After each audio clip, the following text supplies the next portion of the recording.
and we could have lost, but we won, and this game could have gone either way, and we lost this one. So, it's just about staying with it, staying together, and just having that resilience. All week you've talked about how difficult Kawhi Leonard is to match up with, how talented he is. What was he able to get to? I mean, whatever he wanted tonight.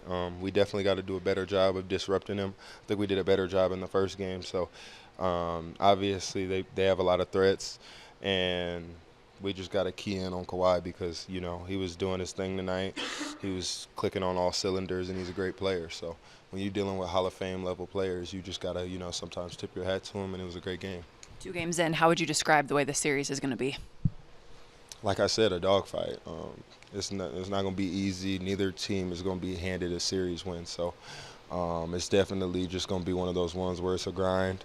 But I see every game being pretty much close, and I see us fighting to the end with these guys. They're a really talented team. How much does it hurt losing home court advantage and leaving here 1-1 instead of 2-0? It hurts because we need every game, even if we were on the road and we dropped 1 game or 2 games. I mean, every loss hurts at this point in the season.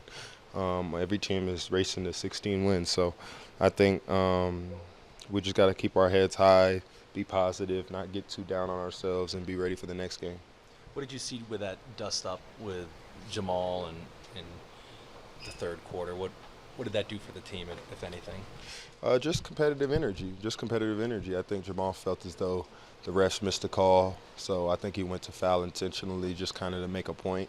And obviously Norm, he reacted a way that, that'll escalate a situation at times. So, I'm not mad at either guy. It's just competitive energy flaring. Jamal said he wasn't worried about MPJ. Obviously, your locker's right next to him, but how good was it to see him bounce back and have the contributions he had?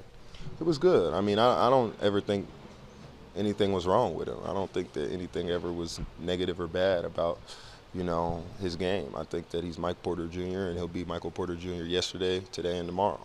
I don't think that anyone's lost confidence in his abilities or what he could do as a ball player, and he's a big key for our team. So it was obviously amazing to see him make some shots. When they're running bodies at Jokic and he's playing these crazy minutes, how important is it for guys to step up and still be able to create the right spacing to make shots that kind of give him that freedom? It feels like it's just like every time he gets it, they're either sagging or they're doubling, they're running at him. How important is it for other guys to step up and be able to make shots? I mean, it's super important. This is a game of seconds and feet, and when there's a lot of 6- and 7-footers out there with their hands in your face and kind of doubling and tripling yoke, it becomes hard at times. So like you said, the spacing is super, super important. But I think we all understand what our roles are on this team and what our jobs are and what space to get to in any given situation. So that'll be better next game as well. It's the 3rd straight year, but as a LA kid, how excited are you to go back to play in LA in the playoffs?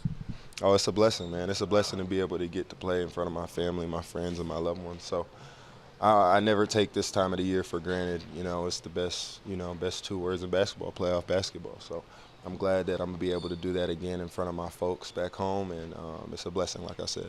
How confident are you that you guys can get one back in LA? Very confident. Thanks, man. Thank you.